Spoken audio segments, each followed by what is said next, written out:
So I hope everyone is having a good morning, and we hopefully will learn something about FamilySearch today. First of all, I'd like to say a little bit about what is FamilySearch. Some people do have some questions about that when I do live presentations, so I thought I would take a moment. First of all, this is the church's official definition of FamilySearch. As you may know, FamilySearch is sponsored by the Church of Jesus Christ of Latter-day Saints. And as you can see on the screen, it is a nonprofit family history organization that really wants to connect families across generations. And to help that purpose and that vision, FamilySearch, the website, is a free website which facilitates, we hope, this bringing of families together. So that was just offered as a background to what FamilySearch as an organization represents. So we're going to look at the two functions of many, many functions on this website. Later on in the month, you'll be getting some in-depth on how to use the catalog. But today we're going to look at the wiki and the memories section and how to add memories. So this is the screen. When you do FamilySearch.org, this is the screen that will come up. It appears to be just a kind of a generic screen, which is exactly what it is. But what you have to do first is go up to the upper right, and if you do not yet have a FamilySearch account, you need to create one. You should do this immediately as soon as you get in, and all it takes is a valid email address and your name, and it will also ask for your birth date because it actually starts creating a tree for you. If you've already created your account, you just do the sign in feature, sign in, and then you will see a new screen, totally different. First of all, in the upper right with your screen name showing. In this case, you can see the Chi-Town Gal. And the rest of this screen has now changed to represent and reflect the research you have been doing on FamilySearch in the past. The people you have been looking at, names in your trees which have some identified documents. There are even some activities, and there's a brief overview of the memories you have added. This screen will change each time you come in because it does reflect what work you've been doing on FamilySearch. The other important thing to note on this screen is the upper left, the little logo which says FamilySearch with the tree. This logo appears on every page within FamilySearch, and if you need to come back to the beginning to get yourself started on something new, then you just click the logo wherever you are, and it'll bring you right back to your personalized home page. So let's look at the wiki first. It's actually called the Research Wiki, and when you come into the home page, above on the toolbar, you'll see the word search as well as family tree memories, indexing, and activities. When you click on search, this box opens up, this little drop-down box, and here's your options under search. And you'll notice that the bottom one is Wiki, Research Wiki. It seems kind of odd to put it at the bottom because to me that's one of the most important parts of this website. It gives you your own personal family history research encyclopedia. So you click on Research Wiki, and this is now its home screen. And a few things to look at here, and let's look at the bottom first. There are three options there, depending on what stage of research you are in. One is a guided research, which actually prioritizes online databases based upon your own research needs. The middle one is if you've never used Wiki or you haven't used it in a long time, you might want to do that, the new to Wiki. I sometimes use it just as a refresher to see some of the changes. And then the last one over is one to help. If you'd like to write or edit a Wiki article, that's where you would choose to go. You'll also notice at the very bottom, there's an option for some other languages. Wiki is not just in English, it's also in these other languages, and this may be helpful to you or to someone in your family. Now let's look at the main search screen. It's rather simple. It has the search box at the top, but at the bottom you'll see where it says Browse by Country. Let's look at that first. All it does is open up an A to Z list of a variety of countries, almost all of them in the world, because there's at least a short article for every single country. as well as counties and major cities and states and provinces. So it only lists the countries, however, and if you see one you want, you just click on it and it takes you to a list of articles for that country. This, however, is a little too generic, so I choose to use the search box itself where it says Search FamilySearch Wiki. So for right now, we're going to go up there and we're going to enter Illinois and start typing. And you notice as soon as I finish the word Illinois, another drop-down box opens up, which allows me to choose from a variety of articles pertaining to Illinois. The top one, Illinois United States Genealogy, is the generic Illinois page within Wiki, and we will look at that in a moment. But you can also see that there are a variety of others there, including some railroads and a canal, the Illinois-Michigan Canal, which might be pertinent to the history of Illinois and the variety of records created by that history. But let's go to Illinois United States Genealogy. And this is what this looks like. Now, this is a typical view of every geographical page. It may change a little depending on the state, province, or country, but it will always have these elements. At the very top, a very generic title, a very broad overview of what this page is. Then some information pertinent to the locality, in this case, Illinois. It tells you when it was admitted to the state, what it was created from, how many counties there are, and so forth. And then there are some quick links to get you to various parts of Wiki, which might be what you're looking for. On the left, you'll see the tools, and that includes step-by-step and also how to find birth, marriage, death records within the entity, in this case, Illinois. Over on the right, there are some research tools. Now, I want to look at one in particular, the boundary changes for Illinois counties. Now, this is for the United States, but you can substitute this for any state within the United States. I'm going to click there, and up comes this page, and it's an interactive map of Illinois County formation history. You'll see an outline map of the state in the middle, and down at the bottom is a list of years, in Illinois' case, starting with 1790 and all the way up to 1869. 1790, or the first year, represents the earliest county formation within this state. And the last year represented, in Illinois' case, 1869, represents the last time a county boundary was changed within the state. You'll also see that you can overlap it with particular census years if that would be of use. Well, I've chosen first the year 1812, and you can see the abbreviations are listed below. I'm not showing it for sense of getting this large enough, but there are abbreviation lists for what these represent. So this is Gallatin County, this is Madison County, and so on. But you can see that all of the settlement in 1812 in Illinois is in the southern tip. There is nothing to the north. If I choose another year, moving on in the historical timeline, I go to 1824. This is only 12 years later, and we can now see that the population has moved from the southern tip and is now reaching up to the Illinois River and even a little bit north. These are all Indian unclaimed lands, but these are organized counties.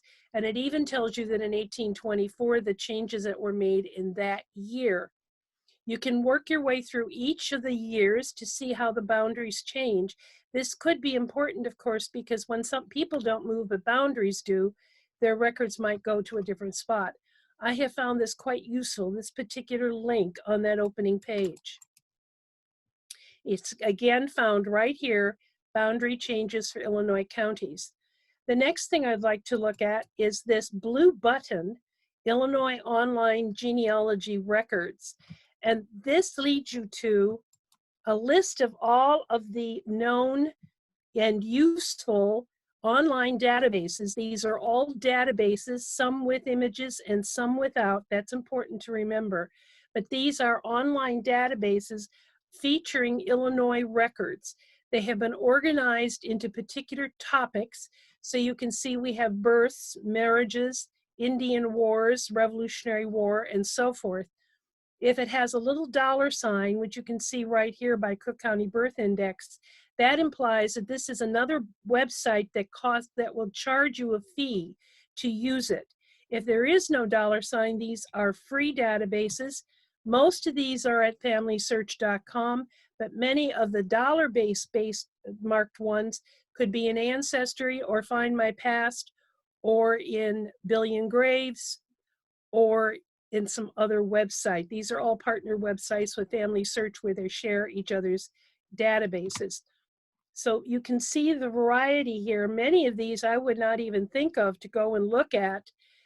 The basic ones are here, but did you see this one, Illinois State Archives Statewide Marriage Index? It goes all the way back to 1763, which is the French settlements along the Mississippi River.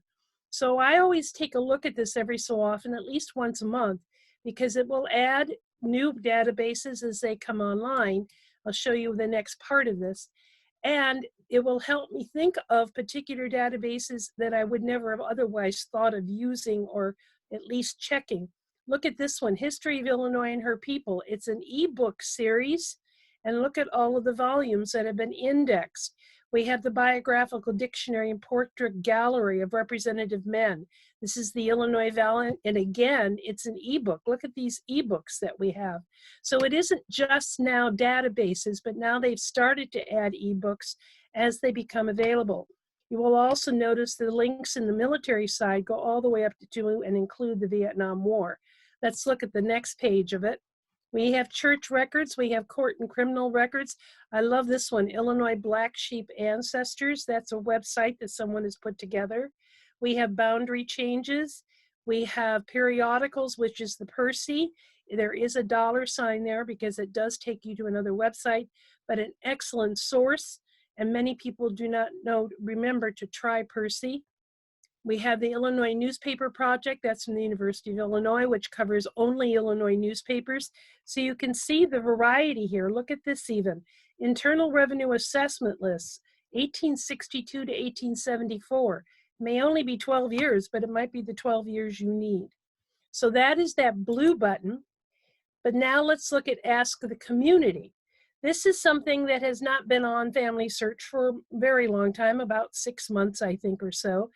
And if you click there, it takes you to this page, and it has up at the top, FamilySearch Community, which is a FamilySearch website, but there are also Facebook groups included here. You can also just quickly go to the international list, the North American, and I'll show you the specialty in a moment. But you see here we have an alphabetical list of places, and there's a FamilySearch Community column, Facebook groups, and other groups which might have pages or websites reflecting that particular location.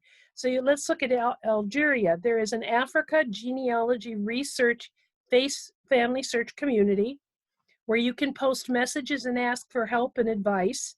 There's a Facebook group called Asia Africa Pacific Genealogy Research Community. And there's also 2 other pages or groups. One is on France and one is on the African genealogy. You can see for Africa, there's all of them are under this generic thing, but some of them have different ones. Here's France and Mediterranean for the former French colonies. I have found this particular page very useful, and I have joined several of the Facebook groups, and they have been extremely useful. One of them even led me to the obituary for my great-grandmother down in Missouri. Here's the list of the specialty groups relating. These are, again, pages or groups, but take a look at this. We've got the Brick Wall Club. I had never heard of that until I looked at this. We have a webinar followers. We have a lot of genetic websites. Here's the Jewish Genealogy Portal. There's one on Scandinavia. You can see how specialized this can be. And this will grow and change as websites and pages are created. They've all been vetted by FamilySearch, so you know they are safe choices and they are secure choices. This, however, is only the top of the page on Illinois. If you scroll down, you'll continue down this page. This is still the main page for Illinois. And you'll notice we have now a list of migration routes that led people to Illinois, and the blue indicate a separate article about that migration route. And for instance, the Pecatonica Trail, many people don't know that, even here in Illinois, which was a trail that was in northwestern Illinois that led to the old lead mining district outside of Galena. We also have the Family Search resources, including a Family History Center locator map. This is available for any part of the world once you're into the geographic page. And then there's some additional suggested resources for researching Illinois. At the top of the page, there's also a box which gives you quick links to particular types of records, all pertaining to research within Illinois. So you can see the options here. There's even some ethnic listings, and again, the family history centers, but you can also get a quick list of the archives and libraries in Illinois, as well as the various historical and genealogical societies. Again, take a look at what we have up here. You can go quickly to a discussion on the probate records. You can quickly go to a discussion on immigration and emigration. Each of these are links to how to research that type of record within the state of Illinois. As in a comparison, I wanted to show you the Sweden page. It is typically the same. You can see we've got the general statement. We've got some country information. In this particular case, just that's bordered by 3 countries. We still have our getting started section, but now you'll notice the Swiss research tools are quite different. They have a genealogy guide, which is actually the old black and white genealogy guide that was available at family history centers in the library in Salt Lake many, many, many years ago. And for those of us who've been in this for a while, remember these old black and white guides that usually cost about 50 cents or $1. Well, they've now put these online and they will fall under these research tools. But you'll see some others, and one in particular is the Swedish word list. There's also a Latin word list there. There are over 90 word lists available on Wiki. And here's an example of what they look like. This is the beginning of it. It gives you a quick overview of the Swedish word list. It even shows you there's a Swedish historical dictionary database that you can get to online. Here's the outline of what is available. And then as I work through it, the next section of it is the English equivalent with the Swedish equivalent of the main words we look for when we are doing family history research, and all of the varieties.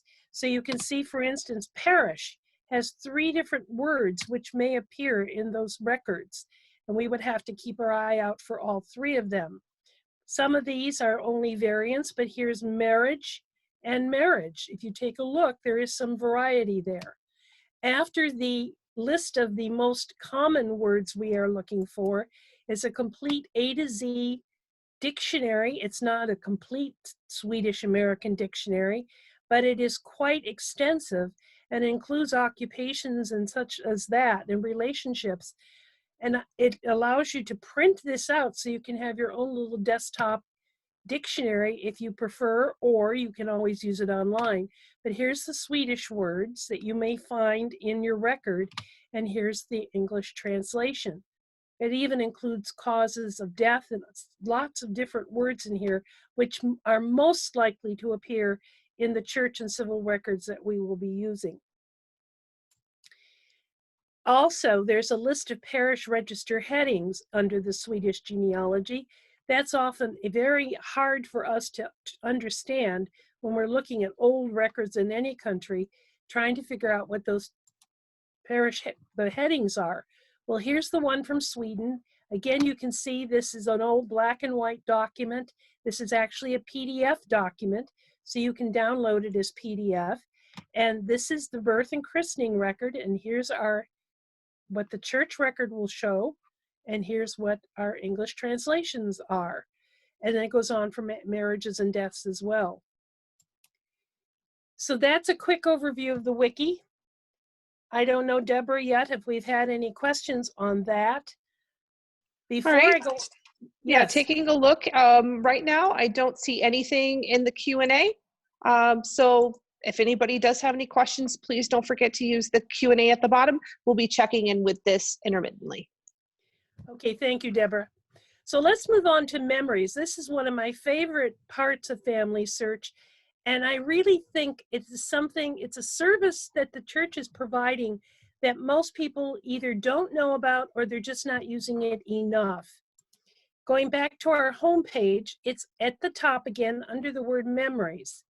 And it gives you another drop-down box, and there's some options there. The overview one, if you've never used this, that is a good place to start because it gives you an overview of what memories is all about.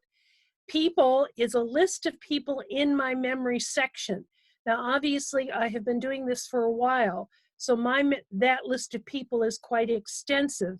It's almost everyone in the first 3 generations of my tree, plus all of the collateral. But I can also use find if I'm trying to find a particular person quickly and not have to navigate through a tree or a descendants list. Today, though, we're going to look at just gallery because this is the main portion and this is the main area you would go to look at your memories and also organize and identify them. So we go to gallery and this is the page that comes up. Now remember, this is my gallery. This is my memories. If I've posted it and put a title on it, so it's searchable, it is a public post. If there is yet no title, this picture can be discovered, but it would be a very difficult thing to do because there's no identifying marks on it for any search engine to find it. So it's semi-public or not very public.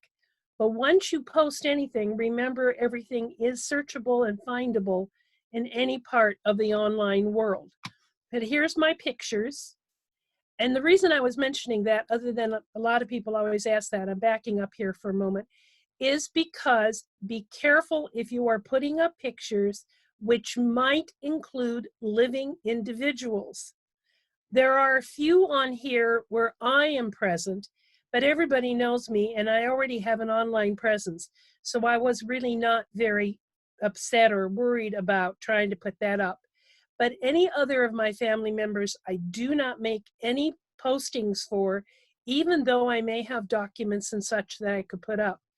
I stick to deceased people only, except for my own photos.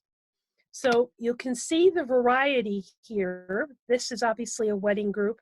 These are thumbnails, so they are chopped. So these heads do appear, and this one does appear. This is obviously a document. This is a stone in a cemetery. And if you look over here on the left, I have 309 memories posted. The last I was told was we have a limit of 5,000. So I've been working on this a while, and you can see I have a long way to go to get to my 5,000. I can delete, and then for a while they show up so I can get them back very quickly. If I have a particular memory that I like that I want to know that I can quickly get to, that's in my liked memory section. And I can also organize albums. And all I have to do there is click on the new album, give it a name, and then start dragging pictures into it. And I have this series, and what I decided to do was create an album for each of my great-grandparents. And this way, if I have a member of the family visiting, I can quickly go to the album that pertains to their side of the family. Here is one, this is now an example of what it looks like when you pull up one of those thumbnails. I chose this because it's not a photograph of a person. One of the things I love about memories is it isn't just people. It is any type of memory that you can scan and then save to an electronic format, and then you can load it up and write a story about it, identify the people that it might pertain to, and so forth. So this is an old postcard that I found in our family memorabilia. I don't know the exact date, but I think it was sometime in the early 1950s. And it is the Illinois Tavern on West Highway 70, Minocqua, Wisconsin. This is my title that I created even though there is a title down here on the actual postcard. And then over here, I identified some of the members of my family that are associated with the Illinois Tavern. There's a scroll bar because there's more than just this group of people. Excuse me. If I find someone else, I can just click on here and add another tag. The tag is very similar to any other tagging operation within the internet, such as Facebook. But down here, I can write a little story about this, as long or as short as I want. It operates as a word processor, so you can do your own editing. And the story down here, I'll give it to you verbally. This is a restaurant/tavern, which was across the road from our family summer home outside of Minocqua. And our summer home did not have phone service because my uncle, who was the owner, was the vice president at Illinois Bell Telephone. And he did not want to be bothered by office calls when he was up at the cabin, so he refused to have a phone put in. Instead, we had to come across the street, take a little walk to the Illinois Tavern where there was a public payphone, and that was our phone service for in and out calls. It was also a good place to get a quick bite to eat, as many of these old Wisconsin tavern restaurants were. So that's the kind of thing you can do with any of your memories. It doesn't have to be a photo of a person. But if this is a photo of a person, always identify the occasion if you're aware of it. Another example, this is something else I found in my family memorabilia.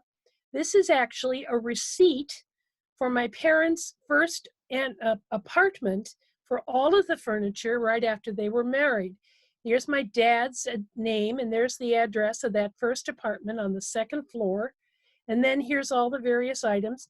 And you can see that the entire apartment was furnished for $795. I don't know if you can read this. This is 1944. And they made a deposit of $335 at first. But this gives you an idea that, first of all, there's only one bedroom set on there and so on. It's a memorabilia. It's a family story. It tells you a little bit about this pair of newlyweds who are setting up their first apartment.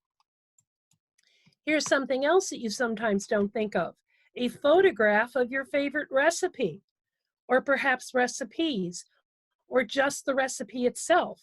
This one is the final product. It's the Cloody Dumpling that I do every year on New Year's Day. You can see my very Scottish table setting behind it. And this is traditional. So I took a picture, put it in my memories, and then included the recipe and the story and traditions behind the Cloody Dumpling. This is a very special Scottish dessert. Often on birthdays, my grandmother always made it for New Year's Day. It's quite an ordeal, in my opinion, to have to do it because it boils for 3 hours. And here's something else you may not think about as a memory that you can add. This is a handkerchief that my great aunt gave me for one of my birthdays. It's hand embroidered by her. You can see the aging marks as I've kept this in a drawer all these years. But all I had to do was flatten it, scan it, and upload it.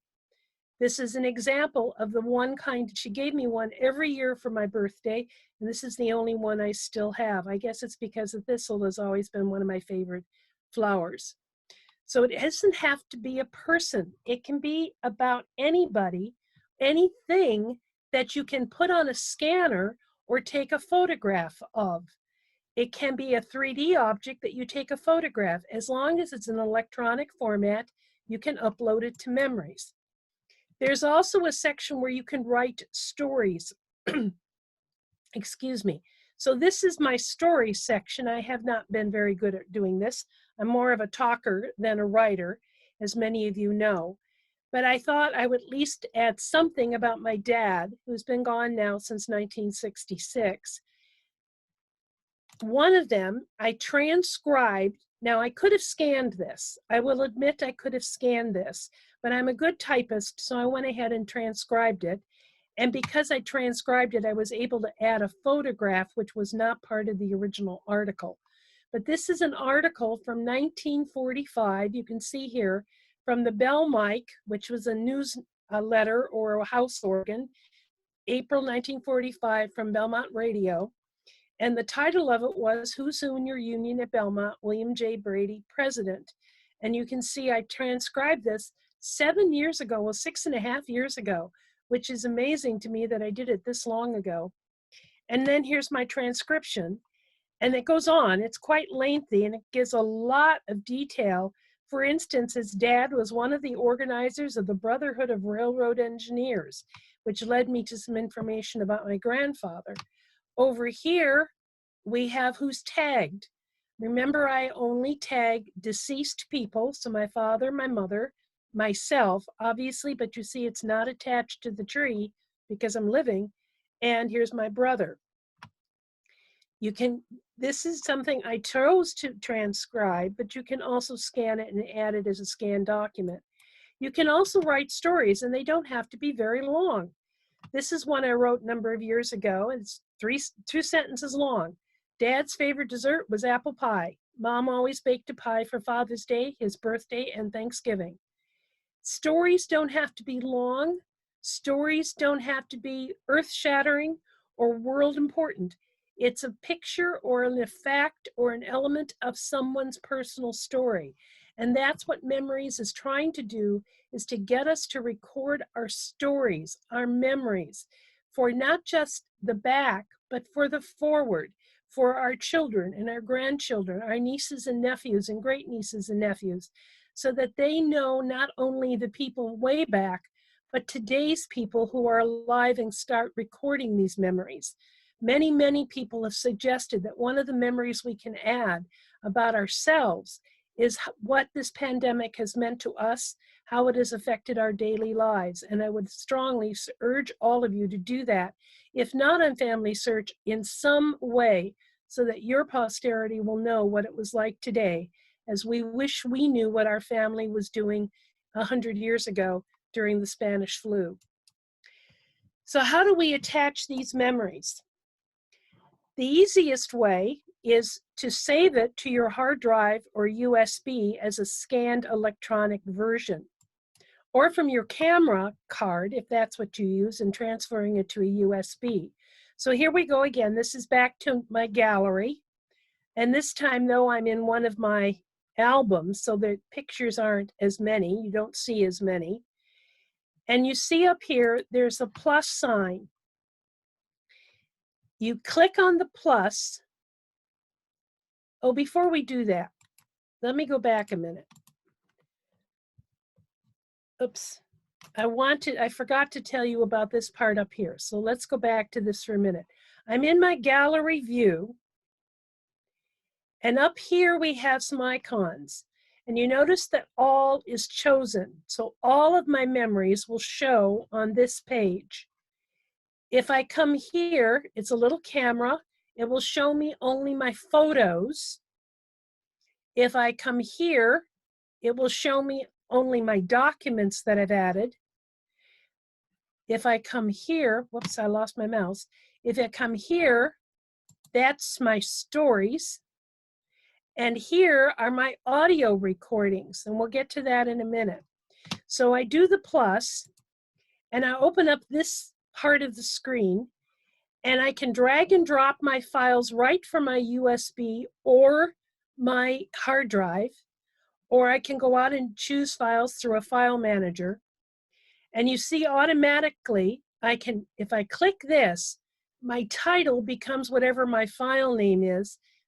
That can be a shortcut, but I choose to add my own titles. And then here we have all of the file formats that are acceptable. So we have JPEG and TIFF and so on. You'll note, however, there is no extension here for word processors, not for Microsoft Word or WordPerfect or any of the others. If you have a word processor document that you want to add to memories, you need to convert it to PDF so that it can be uploaded to memories. Memories documents that are in that fashion have to be PDF. If you want to write a new story, you just create a story. And you can also now, since last fall, we can drag and drop from Instagram, Facebook, and also Google Photos, which can make it quite easy to add from those social platforms. So here's our options. and we would choose to drag and drop, or we can choose files. Well, if I choose files, this is my hard drive, one file folder, and here's a list of my photos. Tells me they're all JPEGs, for those of you that understand those images. Tells me my size, and I can come through here, and all I have to do is choose one and click on it and drag it over into memories. That's all I have to do. And once I've done that, it asks me to agree to the submission agreement. This will pop up every single time. And here it is. There's my image right there on the memory section. It opens to this. It looks a little fuzzy because the original was a fuzzy document. This asks me, do I want to tag someone? This is the little symbol for that. And I can add my title. So once I work through all of that, this is my finished product. I entered the title, Peter Nelson in Brookston, Indiana, Manon Railroad Station. Here's my photo. Here's the person who's tagged. And then I can put a little description that he was the station agent in Manon, in Brookston, for several decades. This is actually him at work. You can see there's actually a customer, or at least someone visiting, here at the window. We don't know who that person is, but here's Peter Nelson, who married one of my great aunts. That's our finished product. Now I've added this by hand. I tagged my person. I put in my story. Be sure you hit save after every action. And once I've done that, there it is now in my gallery view. This is Peter Nelson's actual page within Family Tree. I've now flipped over to the Family Tree section, to the individual page for Peter William Nelson. And under his memory section, it tells me I have 4, and here are the 4. There he is as his station agent. There's his home in Brookston, his wife, and again with his wife. This is obviously an anniversary photo. That's as easy as it is from a USB or your hard drive. Just drag and drop and then identify the elements. Attaching memories from the app. There's also an app. In the App Store, it is called FamilySearch Memories. It is free. It is quick to download, and once it downloads to your phone or your iPad, this is from my iPad. You open it up and it goes to your gallery. And it's a different arrangement, but it's the same views, the same pictures. You can see here's actually a memorial card from someone's funeral. I had a friend yesterday ask me if these were good ideas to add to the memories. And I said, absolutely. I've done this for quite a number of mine so far. You can see they're small. They don't fill the whole screen, but they are there. And the reason they don't is because this is my scanner and this is my scanner bed, so it doesn't fill the whole screen. Here's the title and so forth. Here's a document. Now, why didn't I load that as a digital image? Because it's in my family boxes. It's not something I found online. It's a more recent certificate, so it's not online. So I had to scan it myself. Here's a family photo and another one and so on. Down here is a plus sign. And I have found this to be very, very useful when I am visiting someone and they've got a document that I would like to save, or a photo that I would like to have a copy of, or I'm at a cemetery. So I hit my little plus sign, and here's my options. I can add a document, I can write a story, I can record audio, or I can add a photo. Add a document, I think, is obvious. You just take a picture of that. Here's my chance to write a story, just as I was doing on the online version. I can do it here as well as my app. Record audio. I would have normally said about 2 weeks ago, when you see everybody at Easter, this is a good thing to do. But of course, we had a different Easter this year. This will turn on the microphone, on either your phone or your tablet.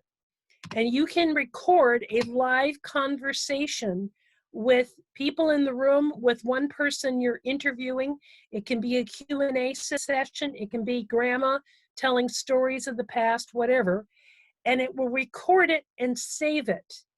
Now, here's something that I find is very, very important about memories, and one of the reasons it's one of my favorites. Everything you put in memories, whether it's memorial cards, photographs, documents, scanned images of Cloody dumplings and handkerchiefs, whatever you put in there is archived in the same vault with all of those microfilms that we've been using for so many decades. FamilySearch creates an archived permanent copy of whatever you have saved. So with a recording, that is an archived permanent copy of that recording of someone's voice who may very quickly not be around for you to hear, or for your own voice recording a story, or reading a little short story to a grandchild. There are so many possibilities with this, but all of it becomes archived. And if something should happen to our own memory box, with standing in our homes or our attics or our basements, if we have taken the time and the effort to put it on memories, it will still be there for us to have, share, and enjoy. And then the last one, of course, is add photo. And add photo, you take that, your camera link opens up, you take the picture, and it's right there. So that was the end of my presentation. It went a lot faster than I thought. So are there any questions, reactions, comments? Actually, Maureen, so we did have a question from the audience from Laurel. Thank you, Laurel, for sending this in. She wants to know, can I tag a photo from another person's family tree to add to mine? Yes, you can. Actually, if we're talking family tree on FamilySearch, that photo is already attached to that person. You just have to add the person to your tree, and then you have access to that person's memories. That is all the memories tagged to that person. If you find a picture on another website and you have permission to copy it, then you can copy it and put it on, drag it over, put it into Family Tree, and then you can tag it. I've done that now with a few Facebook photos, but I first asked permission of the poster on Facebook to do that. Okay. All right. So again, just one more reminder, we're going to give it a couple more minutes for people to submit their questions.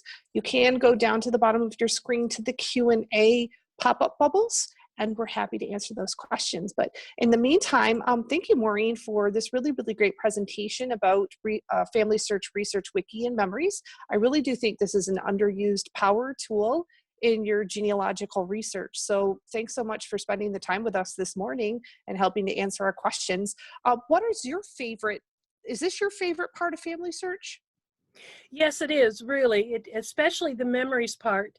It isn't so much a research thing, but it does give me the avenue to post these pictures that I have of people that just, they're long gone.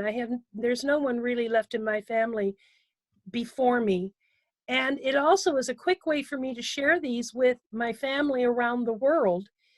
When I'm talking to cousins newly found because of DNA or whatever, I direct them to my family tree on FamilySearch, and I say, please check memories, and you'll see all the memories I have. And I do it, that it is a quick and easy way to share these photos, and then they can save them if they want to themselves or just enjoy looking at them. That's really lovely. Well, we have another question from Dan. Hi, Dan. He sent in a question that we're going to answer live. Do you does FamilySearch, do you use FamilySearch to preserve your database, or do you use other software? I use other software for my main saving. I use RitzMagic. It could be any other software. And the reason I do that is there is a lot of information in my database on living people. And what we have to remember is Family Tree is focused on the deceased. So I put my deceased relatives in Family Tree. Maybe I don't put all the stories or every document, but I do it because Family Tree will find the documents. I get hints all the time. Those of us who use it regularly have 5 or 6 hints every morning at least. But I do it so that it is a way to share. Again, Family Tree gives me the option to share what I have found, my 30+ years of research, with my newly found cousins around the world. But my real hardcore database, where I keep all of my documentation and where I keep all the information about living people, that I keep separate in my own private database on my own computer. Okay, thanks so much for answering that question. And thank you, Dan, for asking it. I have a question here from Diane. Hi, Diane. Are we able to keep the recording for reference? I have to do research in Michigan. Yes, yes, of course you can, because it's on your own device, whichever device you use, be it a tablet or a phone, it stays on that device as well as going to the Family Tree. All right, perfect. Thank you so much. And I have a question, probably one last question from Rick. He enjoyed the presentation. How will we be able to find the recording of the presentation to review in the future? And I'll answer that for you, Rick. And I also had another question from Deborah that she was having some technical issues. Well, this has been a morning of technical issues. So I'll answer both those questions. So the recording today, we're going to make available on a blog. I'll make sure it's on our blog post. And then I'll share it not only on our Fountaindale Public Library Genealogy Club Facebook page, but we'll work with our communications department to make sure that the videos are uploaded in their own area on our webinars area of the genealogy, our genealogy page on the library website. I will also put that link in our blog, and I will also put it on our Facebook page. So there'll be a variety of ways to access this webinar afterward. We'll also have the handout there, and Maureen has been kind enough to make this available in perpetuity, so you can come back to it if you need to watch it again, because if you're like me, I space out sometimes thinking about how I can apply this to my research, and then I come back to it later to go over the items that maybe I needed to watch maybe 2, 3, and sometimes 4 times. So we're able to take care of that. So this is one last call for questions before we let everybody go. All right, and so not seeing any. Okay, there's one last question from Anne-Marie, from Maureen. She asks, do you recommend doing newspaper articles as memories or stories? The difference between it would both be memories, because even the stories go into the memory section. It's just its own category. The newspaper article, if you're scanning it or saving a copy of it, it comes under copyright. FamilySearch will automatically flag any newspaper article that you have tried to save, like for instance from newspapers.com or Newspaper Archive. If you try to drag and drop it from there, it will be flagged as a copyright infringement, and you will not be able to post it in that way. However, if you have a clipping that you have in your drawer, or that you clipped yourself from the original newspaper, and you scan that clipping, you can add that as a photo, or as I do with many of them now, just to play it safe, I will transcribe it, giving full documentation as to the newspaper, the edition, the column heading, page number, etc., and then type it, transcribe it again as a story. That way it is me transcribing, offering a transcription of a copyrighted document, but I've given full copyright information. I hope that answers the question as to the difference. Absolutely, and that's one thing that we do want to keep mindful of, is that sometimes there is, even within an area like FamilySearch, we do have to worry about copyright, and we do have to worry about citing our sources. So if you all need some help with that, we have, when the library reopens, or maybe you can get this through on ebook on your own, there's Evidence Explained that can help you cite your sources and make sure everybody knows exactly where you got it. Because when we leave these messages in bottles, or as I like to think, giant trunks full of stuff for other people in the future, we want to make sure that all of that we have those great sources, so if they need to run back and look at the original, people know exactly where to find it, and you're giving them a map with a giant X that marks the spot. So let's pay it forward to the future, okay? So without seeing any other additional questions, I wanted to thank you again, Maureen. So everybody put your virtual hands together for Maureen. Thank you, Maureen. Really appreciate it. And as a reminder, we'll be coming up on Friday we have Jenny Warner, who's going to be joining us for her session. So I will be sending out a follow-up email just to let you guys information about how to register. So registration is open for that program on her portion of our Family Search series. Next Wednesday, Tina Baird will be joining us for her portion of Family Search.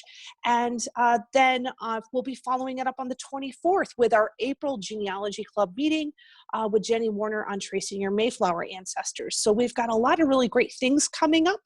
Was there one more question that came up? Nope, I'm not seeing anyone. Okay, well, if there's anything else, thank you guys so much for coming in today. And this is the end of our broadcast. So go out and have a really great day. Thank you so much, Maureen. Thank you, Deborah.